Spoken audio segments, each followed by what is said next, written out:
All right, we've just seen that microbes are everywhere. They make up most of life on Earth. But that creates a problem.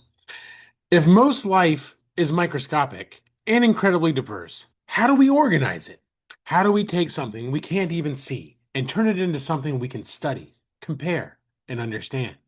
That's the goal of classification. And as you'll see, how we classify microbes has completely changed over time.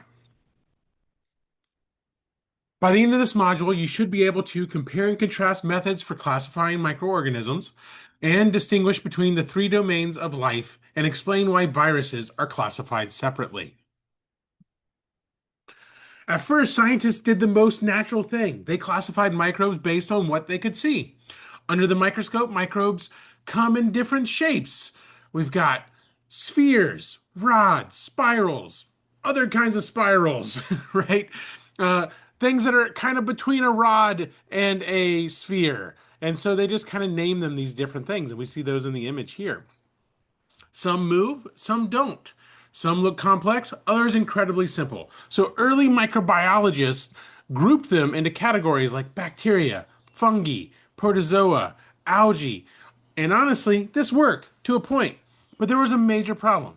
Two microbes can look almost identical and be completely unrelated. The next big breakthrough came from asking a deeper question, not just what do they look like, but how are they built? And this revealed one of the most important divisions in biology. Some cells are simple, no nucleus, no membrane-bound organelles.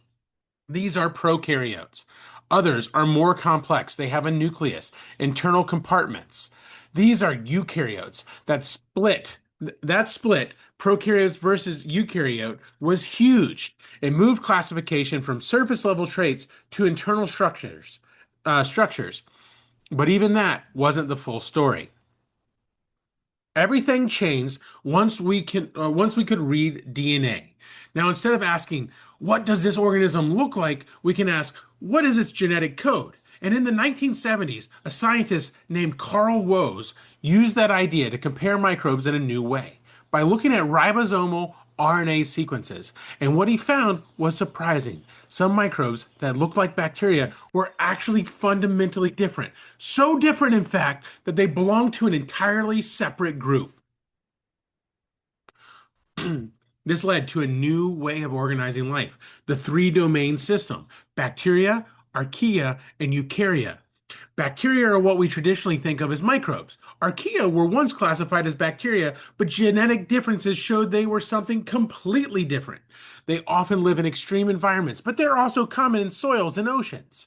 And eukarya includes organisms like fungi, algae, and protozoa. What's important here is this: classification is no longer just about what organisms look like, it's about evolutionary relationships. Who is actually related to whom?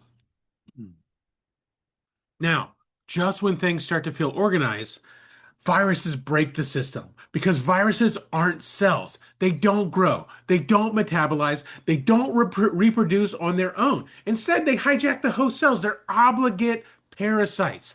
So they don't fit into bacteria, archaea, or eukarya. That means we classify them completely differently based on their genetic material and how they replicate.